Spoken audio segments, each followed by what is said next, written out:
the bias variance trade-off is a nice theoretical way of motivating why adding some bias to our model might reduce the variance or might result in a model that is somehow better or preferable to a model with no bias, depending on how their variances relate to each other.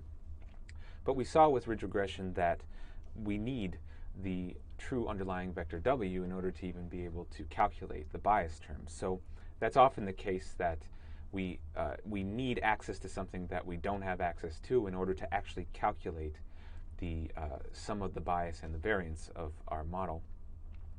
And so let's look at a simpler and much more practical method for doing either model selection or determining particular parameters. So for example, with ridge regression, we have this parameter lambda, which penalizes the squared magnitude of our coefficient vector W. We don't know what to set this to.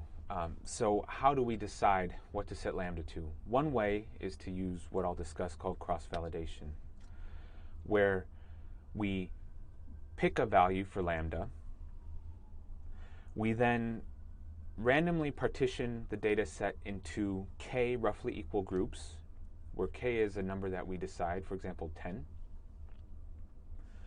We then learn the model on k minus 1 of those groups and try to predict the held out kth group. We then do this k times, where each time we hold out one of the k groups and then learn the model on the other k minus 1 groups and then predict on the held out group. So every group gets held out one time. We evaluate the performance for each held out group, and then the cumulative performance is just the sum of the performances on each held out group. So intuitively what this is doing is it's like saying that instead of having a data set of size, for example, 100, we pretend that we have really a data set of size 90. We learn our model, and then we treat the remaining 10 observations that we've held out as if they're a new set of 10 observations that we want to somehow make predictions for. So we treat those as if we don't know what the ground truth is, and see, because we actually have the ground truth, how well would we have done if that held out set of 10 observations really were something we tried to predict. And so intuitively it makes sense that cross-validation is something that can really give us a sense of how our model will perform on unseen data.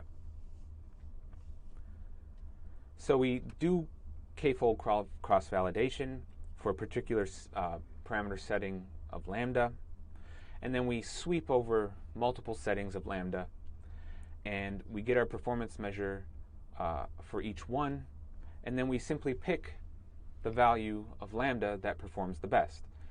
And this we can think of as being the value of lambda that will translate to the new unseen test sets that we test data that we observe in the future, because the way that we calculated the performance measure treated the data that we do have as if it was test data that we didn't know the ground truth for.